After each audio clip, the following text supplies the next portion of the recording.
नमस्कार, स्वागत है आपका और मैं हूं मनीषा गुप्ता। सबसे पहले यहां पर रुपए पे नजर डालेंगे क्योंकि यहां पर कुछ गिरावट देखने को मिली है। अगर डॉलर इंडेक्स देखा जाए तो ये ऑलमोस्ट 100 के पास पहुंचता हुआ नजर आया है, लेकिन इस साल में इवन एज डॉलर इंडेक्स में खासी गिरावट देखने को मिली। उसके बावजूद भी Asian currencies specially Indian rupee का इसको कोई फायदा होता हुआ हमने आता हुआ देखा नहीं है। हमारे साथ ग्रीनबैक एडवाइजरी के डायरेक्टर मनीष थानावाला हैं। मनीष नमस्कार, शुक्रिया साथ जुड़ने के लिए। किस तरह से आप देखते हैं डॉलर इंडेक्स की ये तेजी, जहां पर ऑलमोस्ट 3 डिजिट के पास हम वापस पहुंचते हुए नजर आ रहे हैं, और जहां तक रुपए की बात है वो भी आपकी स्क्रीन पे लेके आएंगे। यहां पर अभी भी 88 के ऊपर के कारोबार। डॉलर इंडेक्स डेफिनेटली स्ट्रांग दिख रहा है, 100 को भी पार कर जाएगा एक दो दिन में से लग रहा है, क्योंकि एफओएमसी के बाद डॉलर स्ट्रेंथ वापस रिटर्न हुई है। और स्पेशली जो पावेल जी ने कहा कि दिसंबर कट अभी अनश्योर है, तो उसके बाद मार्केट ने जो रिप्राइसिंग की है उसकी वजह से डॉलर काफ़ी स्ट्रांग हो चुका है। रुपए के सामने आप देखें तो जब यूरो स्ट्रेंथन हुआ था या डॉलर इंडेक्स वीक हुआ था तो रुपया वीक हुआ था, वो कॉन्ट्ररी ट्रेड था। तो ये टाइम जब आप देख रहे हो कि डॉलर इंडेक्स स्ट्रांग हो रहा है तो रुपया इतना वीक नहीं हो रहा है, वो एडजस्टमेंट हो रहा है। और आरबीआई का आप इंटरवेंशन और स्ट्रैटेजी देखो तो 88-80 को वो प्रोटेक्ट करते हुए दिखाई दे रहा है मार्केट में। इसीलिए मार्केट वाले ज़्यादा पुश नहीं कर रहे 88-80 के ऊपर, क्योंकि आरबीआई वहाँ खड़ा है। इस साल की अगर बात की जाए तो of course on the weaker side हमने यहाँ पर करेंसी को रहता हुआ देखा है, लेकिन आगे जाते हुए अब मार्केट्स ये मान के चल रही हैं कि perhaps the worst is behind us. यहाँ से कुछ सुधार देखने को मिल सकता है। काफ़ी सारे बैंक्स एंड ब्रोकरेजेस यहाँ से मानते हैं कि रुपया बेहतर कर सकता है बाय द टाइम ये फाइनेंशियल ईयर खत्म होता है मार्च के समय तक। आप कैसे देखते हैं रुपये को आने वाले 5-6 महीने के लिहाज से? ये पूरा ये ट्रेड डील के ऊपर निर्मित है। अगर इंडिया और यूएस का ट्रेड डील हो जाता है तो सिचुएशन काफ़ी पॉजिटिव हो जाएगी और रुपया वहाँ से स्ट्रेंथन हो जाएगा। आप देखोगे तो इंडिया का सबसे बड़ा इंपोर्ट है ऑयल, और ऑयल के प्राइसेस $60 के आसपास चल रहे हैं।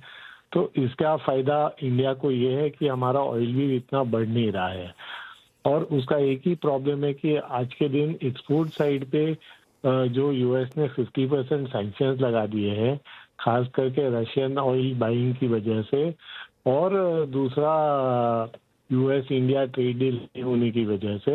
अगर ये दोनों इशू रिजॉल्व हो जाते हैं तो हमारी सैंक्शंस का एक्सपेक्टेड नंबर है 16 से 18% के बीच में आ जाएगी टैरिफ नंबर, और 16 से 18% टैरिफ पे बिजनेस और एक्सपोर्ट काफ़ी बूम होगा, तो वो काफ़ी सेंटिमेंटली रुपये के लिए पॉजिटिव रहेगा।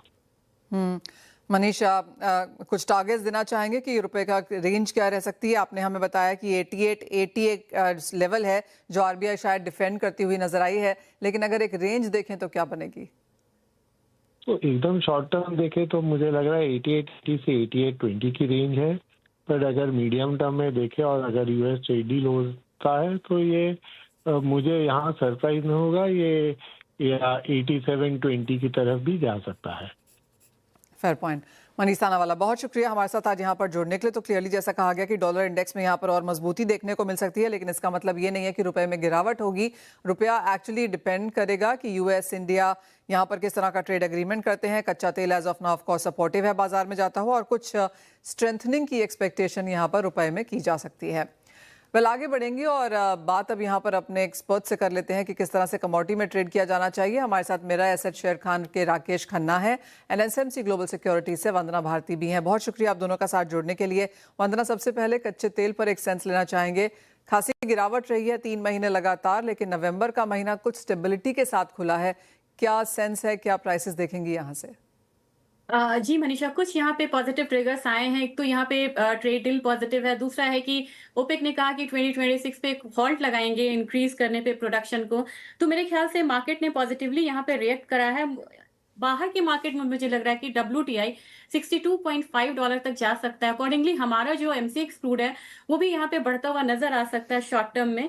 5450 के करीब यहाँ पे बाइंग रिकमेंडेशन ही रहेगी। 5520 तक मुझे लग रहा है प्राइसेस ऊपर की तरफ जा सकता है। स्टॉप लॉस 5410 का लगाना होगा और शॉर्ट टर्म में मुझे लग रहा है मनीषा यहाँ पे एक बारी 5600 भी प्राइसेस जाने की कोशिश करेगा ऊपर की तरफ, क्योंकि यहाँ पे अब सीजनल डिमांड भी जो है वो निकल के आ रहा है, चाहे वो क्रूड ऑयल हो या नेचुरल गैस हो।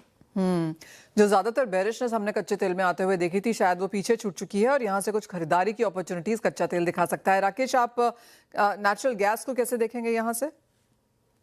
तो नमस्ते मैम आपको और नमस्ते सभी दर्शकों को। नेचुरल गैस अगर आप डॉलर टर्म में भी देखें तो नेचुरल गैस काफी पॉजिटिव, हमारा व्यू पॉजिटिव है इसमें। नीचे में $3.62 का स्ट्रॉन्ग सपोर्ट है और ऊपर में 3.78 का टारगेट दिख रहा है। इंडियन रुपी टर्म्स में अगर मैं बात करूं तो काफी पॉजिटिव लग रहा है, बट थोड़ा नीचे आए तो 20 डे मूविंग एवरेज का जो सपोर्ट है 372 370 लेवल तक बाय करना चाहिए। ऊपर में स्ट्रॉन्ग रेजिस्टेंस है, अगर वो 382 निकलता है तो 395 लेवल का टारगेट देखा जा सकता है। मेटल्स को भी आपकी स्क्रीन पे लेके आना चाहेंगे क्योंकि यहाँ पर एक और पॉजिटिव डे यहाँ पर बनता हुआ नजर आया है। इस साल में अगर अब तक की बात की जाए तो टिन ने आउट परफॉर्म किया है। कॉपर 1000 के ऊपर अभी भी कारोबार कर रहा है, थोड़े से फ्लैट ट्रेड जरूर बनते हुए नजर आए हैं, लेकिन एल्यूमिनियम जिंक में यहाँ पर पॉजिटिविटी है। कैसे देखेंगे आप राकेश ओवरऑल मेटल्स को, क्योंकि तेजी है चाइना की तरफ से? China non ferrous metal association की जो स्टेटमेंट्स आई हैं जहां पर कॉपर, लेड, जिंक प्रोडक्शन कर्ब करने की बात की जा रही है, उसका भी फायदा यहां पर मार्केट्स को दिखा है। पहले तो madam overall base metal pack positive है हमारा व्यू। इसमें आप देखोगे तो कॉपर से स्टार्ट करूं तो कॉपर साइडवेज कंसोलिडेशन और 1000 के ऊपर अब कॉपर का प्राइस इंडियन रुपी टर्म में अच्छा खासा सपोर्ट ले रहा है नीचे में। ऊपर में आज अगर ये 1014 निकलता है तो 1025 लेवल का टारगेट अपसाइड दिख रहा है। इसमें वो अपने मूविंग एवरेज थोड़ा बहुत साइडवेज ट्रायंगल में कंसोलिडेशन रेंज पे ही चल रहा है 20 डे एवरेज का। नीचे में 1008 और 1000 लेवल बहुत स्ट्रॉन्ग सपोर्ट है। अगर ये इसे होल्ड करता है तो इसमें पॉजिटिव लग रहा है। एल्यूमिनियम में आज स्ट्रॉन्ग अपसाइड दिखा, सुबह अच्छा खासा ओपनिंग हुआ, अपना रेजिस्टेंस भी ब्रेक कर दिया एल्यूमिनियम ने 274 लेवल का। तो यहाँ से अगर प्राइस सस्टेन करता है तो 276.60 और 279.60 लेवल का टारगेट देखा जा सकता है। वंदना, आपकी टॉप पे क्या होगी with in the metal space, और आपको भी लगता है कि आने वाला साल यहाँ पर मेटल्स के लिए स्ट्रॉन्ग रह सकता है? जी मनीषा, इस बार काफी हम लोगों ने देखा कि डिसरप्शंस रहे हैं माइन से, और चाइना में प्रोडक्शन तो था लेकिन उन्होंने खुद ही यहाँ पे हॉल्ट लगाया, चाहे वो एल्यूमिनियम हो या दूसरी कमोडिटी। मुझे लग रहा है कि एक कमोडिटी है जिंक, जिसमें कि बैकवर्डेशन हम लोगों ने स्टीप आता हुआ देखा है। वहां पे भी मुझे लग रहा है कि 305 308 तक के जो लेवल्स है वो यहाँ पे देखे जा सकते हैं। लेकिन एक सीक्वेंस बना है, पहले गोल्ड ने परफॉर्म किया, फिर सिल्वर ने किया, फिर कॉपर ने किया, अब जिंक ने किया। मुझे लग रहा है कि नेक्स्ट टाइम अब यहाँ पे रहेगा, नेक्स्ट टाइम रहेगा एल्यूमिनियम का। एल्यूमिनियम में मुझे लग रहा है कि स्ट्रेंथ आनी चाहिए। 274 के करीब अभी ये ट्रेड हो रही है। मुझे लग रहा है आने वाले टाइम में 282 285 वाला जोन आता हुआ हम देख सकते हैं, और इसका जो बेस रहेगा वो करीब करीब यहाँ पे 271 का हो सकता है। तो खरीदारी यहाँ पर मेटल्स में की जा सकती है, लेकिन स्टेबिलिटी इसी बीच हमने सोने चांदी में आते हुए नजर आई है। जिस तरह से चाइना ने टैक्स रिबेट हटा दिया, लोगों को लग रहा था कि सोने में यहाँ पर कुछ मुनाफा वसूली देखने को मिल पाएगी। शायद चाइना उतना सोना अब आगे जाकर नहीं खरीदेगा और एक नीजोक रिएक्शन हमने प्राइसेस में जरूर आता हुआ देखा था, लेकिन 4000 के आसपास के लेवल्स फिर यहाँ पर वापस आते हुए नजर आए हैं। वंदना, कैसे देखेंगी आप यहाँ से गोल्ड प्राइसेस? मुझे लग रहा है मनीषा, एक क्वार्टर 2 क्वार्टर्स में पता चल जाएगा, रिफ्लेक्शन आ जाएगा कि उन्होंने कैसा रिएक्शन दिया। लेकिन मुझे नहीं लग रहा 5000 से 1.5 लाख तक का, 1,35,000 तक का लेवल आया गोल्ड में, लेकिन हम लोगों ने इंपोर्ट के डेटा में बहुत ज्यादा असर आता हुआ नहीं देखा। इंडिया की अगर बात कर ले तो मुझे लग रहा है कि वहां पे भी बहुत ज्यादा रिएक्शन नहीं आएगा। स्टेबिलिटी इसलिए लग रही है क्योंकि ये 4000 का जो लेवल है, साइकोलॉजिकल लेवल, उसको ये थाम के रखे हुए हैं। मुझे लग रहा है कि अपसाइड में 4080 तक जो फ्यूचर्स हैं वो यहाँ पे आ सकता है। इस हफ्ते में मुझे लग रहा है कि 4050-60 वाला जोन यहाँ पे आ सकता है। इसका स्ट्रॉन्ग सपोर्ट बन रहा है 3950 के करीब, और अपसाइड बायस ही है। तो हमारे बाजार में मुझे लग रहा है कि 1,21,500 के करीब अगर हम खरीदारी भी करते हैं तो 1,23,000 के लेवल्स को हम देख सकते हैं इस बारी। और जो स्टॉप लॉस लगाना होगा वो होगा 1,21,000 का। और एक बेनिफिट ऑफ डाउट्स यहाँ पे गोल्ड को मिलेगा, क्योंकि काफी सारे डेटा, इंपॉर्टेंट डेटा है यूएस में जो कि रिलीज ही नहीं हो रहा। तो एक फियर वाला माहौल है कि जब डेटा एक्चुअल में आएगा तो किस तरीके का आता है। Well absolutely. लेकिन इसी बीच चांदी में जिस तरह का सपोर्ट हमने बनता हुआ देखा है, राकेश, उसे आप कैसे देखते हैं? क्योंकि बहुत भारी गिरावट यहाँ पर बनते हुए नजर नहीं आई है, 48-49 के बीच में आके स्थिर। सिल्वर में मैम आप इंटरनेशनली अगर देखें तो एक थोड़ा बहुत ट्रायंगल में साइडवेज कंसोलिडेशन हो रहा है और नीचे में 48.19 ये बहुत स्ट्रॉन्ग सपोर्ट होल्ड कर रहा है। ऊपर में जो इसका क्रूशियल रेजिस्टेंस है डॉलर टर्म में वो $49 है। अगर ये पर $49 निकलेगा तो ऊपर में हम काफी अच्छा अपसाइड देख सकते हैं 50.15 तक। इंडियन रुपी टर्म में अगर मैं बात करूं तो थोड़ा बहुत रेंज बाउंड, बट प्राइसेस अपने मूविंग एवरेज सपोर्ट ले रहे हैं। 50 डे मूविंग एवरेज 147,500 ये बहुत स्ट्रॉन्ग सपोर्ट है नीचे में। ऊपर में अगर 149,000 लेवल निकलेगा तो अपना फर्स्ट रेजिस्टेंस है जो 150,000 लेवल को टेस्ट करेगा। अगर वो ब्रेक करता है तो फिर और कंफर्मेशन मिलेगा, ऊपर में 152,000 लेवल तक का भी टारगेट देखा जा सकता है। फाइनली जाते जाते एक सेंस यहाँ पर एग्रीकल्चर कमोडिटीज पे ले लेते हैं। और वंदना, यहाँ पर काफी वॉलेटिलिटी भी है, यहाँ पर कोई ट्रेडिंग स्ट्रैटेजीज जो आपको दिखती हैं? मैं काफी दिनों से ध्यान दे रही हूँ मनीषा जीरे पे। मुझे लग रहा है कि एपीएमसी की अराइवल भी कम हुई है, काफी लॉन्ग कंसोलिडेशन है। और यहाँ पे मुझे लग रहा है कि लॉन्ग कंसोलिडेशन के बाद 20,600 से ये कमोडिटी स्टेबल है। थोड़ा फेस्टिव डिमांड निकल के आया है। यहाँ पे बाइंग की ही यहाँ पे सलाह रहेगी। 20,600 से ऊपर की बाइंग, 21,500 का टारगेट रहेगा। और जिस स्टॉप लॉस लगाना होगा 20,100 का लगाना होगा। और ये एक पोजिशनल कॉल है, तो एटलीस्ट इसे 1 से 1.5 हफ्ते तक होल्ड करने की सलाह रहेगी।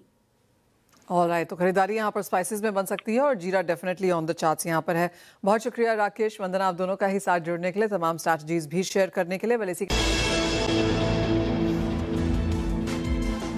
स्वागत है आपका। हमारे साथ अब CLFMA ऑफ इंडिया के चेयरमैन दिव्य कुमार गुलाटी हैं। दिव्य कुमार जी, बहुत शुक्रिया साथ जुड़ने के लिए। एंड क्लियरली ये एक और इंडस्ट्री है जहां पर हमने काफ़ी वॉलेटिलिटी को इसको सामना करते हुए देखा है। सबसे पहले तो अगर हम ओवरऑल इंडियन इंडस्ट्री की डिमांड की बात करें, वो आप किस तरह से बनता हुआ देखते हैं? पहली बात तो बहुत बहुत नमस्कार हमारे को बुलाने के लिए और इस सेक्टर को इम्पोर्टेंस देने के लिए, क्योंकि अब तक हमें कुछ माना नहीं जाता था। शायद ये टैरिफ के बाद हमारे सेक्टर की इम्पोर्टेंस को समझ आया है लोगों को। तो हमारा जो सेक्टर है basically consisting of the shrimp, poultry और डेयरी। डेयरी हमको सबको पता है कि we are the largest producer of milk दुनिया में।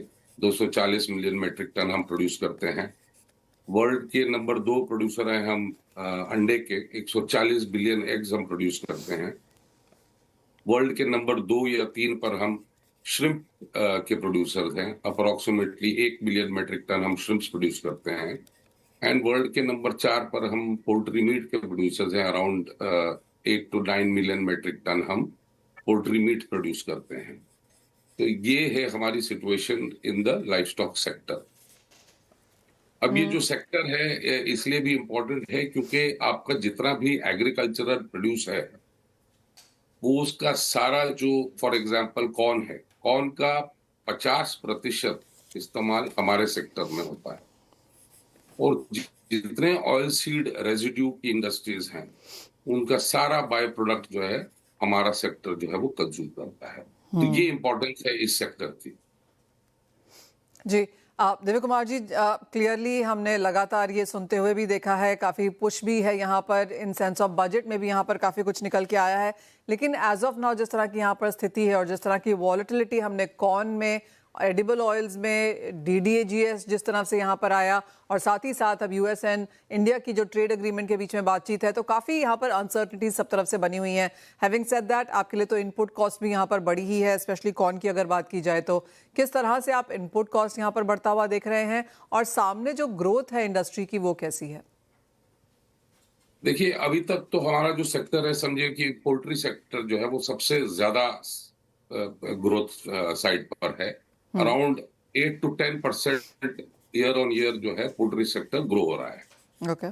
अब क्योंकि पोल्ट्री सेक्टर ग्रो हो रहा है और पोल्ट्री इज द मैक्सिमम जो है फीड कंज्यूम करता है। जैसे हमारे देश में 60 million metric ton total feed produce होता है, डेयरी के लिए, एक्वा के लिए और पोल्ट्री के लिए, जिसमें से 40 मिलियन मेट्रिक टन जो है अकेला पोल्ट्री कंज्यूम करता है। अब इस 40 मिलियन मेट्रिक टन में अराउंड 20 से 22 मिलियन मेट्रिक टन तो मक्का कंज्यूम होता है। अब देश का पूरा प्रोडक्शन, अब तो खरीफ क्रॉप के रिजल्ट्स आ रहे हैं, बट हमारा एस्टिमेट है 40 से 41 मिलियन मेट्रिक टन जो है कॉर्न का टोटल प्रोडक्शन होगा हमारे देश में नेक्स्ट खरीफ और रबी क्रॉप के लिए और थोड़ा जैद के लिए भी। जिसमें से मोर देन हाफ जो है हम कंज्यूम कर रहे हैं। अब अगर ये इंडस्ट्री 6 से 8% ग्रो हो रही है और बाकी इंडस्ट्री 4 से 5% पे ग्रो हो रही है, तो हमारी रिक्वायरमेंट बढ़ेगी। फॉर एग्जाम्पल, हमारा टोटल फीड रिक्वायरमेंट 2030 में 54 मिलियन मेट्रिक टन हुआ, जिसमें 27 मिलियन मेट्रिक टन हमें कॉर्न लगेगा। 2040 में हमें 96 मिलियन मेट्रिक टन, और विकसित भारत की अगर बात करें तो 144 मिलियन मेट्रिक टन हमारा फीड लगेगा, जिसमें 72 मिलियन मेट्रिक टन हमें कॉर्न की लागत होगी। अब इतना तो देश का प्रोडक्शन है नहीं, तो इस सेक्टर को इसी तेजी से ग्रो करने के लिए हमें क्या चीजें करनी पड़ेगी, यही हमारी कंटिन्यूस वार्तालाप होती रहती है गवर्नमेंट के साथ कि हम प्रोडक्टिविटी कैसे बढ़ाएं। अब जैसे इसमें इथेनॉल भी आ गया, अब जो मक्का है वो इथेनॉल के लिए जा रहा है। अप्रोक्सीमेटली 12 मिलियन मेट्रिक टन जो है मक्का इथेनॉल के लिए चला गया है। हमारा जो टोटल देश का रिक्वायरमेंट है 52-54 मिलियन मेट्रिक टन पेट्रोल है, जिसमें से 20% जो है हमारा इथेनॉल का मैंडेट है। इसका मतलब around 10 billion litres is the requirement of ethanol, जिसमें से 4 बिलियन लीटर जो है सिर्फ मक्का से आता है, क्योंकि 12 मिलियन मेट्रिक टन का 35-36% इथेनॉल निकलता है जी। अब 73% इस ग्रेन से इथेनॉल, और शुगर से जो है 23-24% के इस्तेमाल किया जाता है। अगर इसी तरीके से हम 2027 में E30 का मैंडेट अगर लेके आते हैं, तो इतना तो हमारे पास मक्का है ही नहीं कि हम इथेनॉल में इसको डाइवर्ट कर सके। और आई थिंक यही वजह है जो टैरिफ की भी, कि जो यूएस पुश कर रहा है कि उनका कॉर्न और सोयाबीन मील और DDGS इसको इंडिया पे पुश करने के लिए। अब जब तक हम अपनी प्रोडक्टिविटी नहीं बढ़ाएंगे, तो ये जो डेफिसिट है ये कहाँ से पूरा होगा? इंपोर्ट से। तो इसको पूरा करने के लिए या तो हम हाइब्रिड सीड्स लाएं, क्योंकि हमारे पास देश में रिसर्च सेंटर्स बहुत सारे हैं। तो एग्रीकल्चर मिनिस्ट्री को will have to think very seriously इस पर कि प्रोडक्टिविटी बढ़ा के, क्योंकि हम इससे पहले नेट एक्सपोर्टर थे हमारे एग्री प्रोड्यूस के, अब हम इस स्थिति पर आ गए कि हमें इंपोर्ट करना पड़ेगा। तो अगर यदि इंपोर्ट भी करना पड़े तो मक्के को इंपोर्ट किया जा सकता है फॉर इथेनॉल प्रोडक्शन के लिए, ताकि हमारा GM स्टेटस बना रहे हमारे कंजम्पशन के लिए। इसी प्रकार से DDGS जो है वो भी एक प्रोटीन का सोर्स है। तो हमारे एनिमल इंडस्ट्री में 2 सोर्सेज है, एक एनर्जी और प्रोटीन। जो एनर्जी है वो मक्के से आता है, और जो प्रोटीन है, जो आपके जो ऑयल सीड्स इंडस्ट्रीज है, उनका जो बाय प्रोडक्ट निकलता है, जैसे सोयाबीन मील हो या DDGS हो, ये प्रोटीन सोर्स है। ये फीड का लगभग 80% जो है इसमें लागत होती है DDGS या ऐसे products, basically energy and protein. आपने मिस्टर गुलाटी बहुत डिटेल में वो हमें समझाया कि किस तरह से डायनामिक्स यहाँ पर बनते हुए नजर आ रहे हैं और कैसे ये एवर चेंजिंग भी हैं। तो जहाँ पर हम यहाँ पर खड़े हैं, और जैसे आपने मुझे यहाँ पर 2 सॉल्यूशंस बताए कि या तो हम हाइब्रिड सीड्स देखें या फिर हम कॉर्न इंपोर्ट करके उसको सीधा एथेनॉल में डाल दें। इमीडिएटली ये होता हुआ नजर नहीं आ रहा, लेकिन एज एंड व्हेन हम वो बनता हुआ यहाँ पर देखते हैं, तब तक के लिए इंडस्ट्री किन सोर्सेज, किन चैनल्स को यहाँ पर देख रही है? अब जो हमारे पास जो बाय प्रोडक्ट्स निकल रहे हैं वो है DDGS। अब किसी तरीके से हमें एनर्जी सोर्स भी चाहिए और हमें प्रोटीन सोर्स भी चाहिए। अब फिलहाल जो हमारा डिमांड है 40 मिलियन मेट्रिक जो हमारी प्रोडक्शन है, उसके लिए फिलहाल तो देश में जितना प्रोडक्शन है वो काफी है। अगर बात हो रही है आगे ग्रोथ की जी, उसके लिए हम ऑल्टरनेटिव्स भी ढूंढ रहे हैं, जैसे कुछ इंसेक्ट मील्स हैं, या जवार है, या राइस का इस्तेमाल है, या DORB का इस्तेमाल है।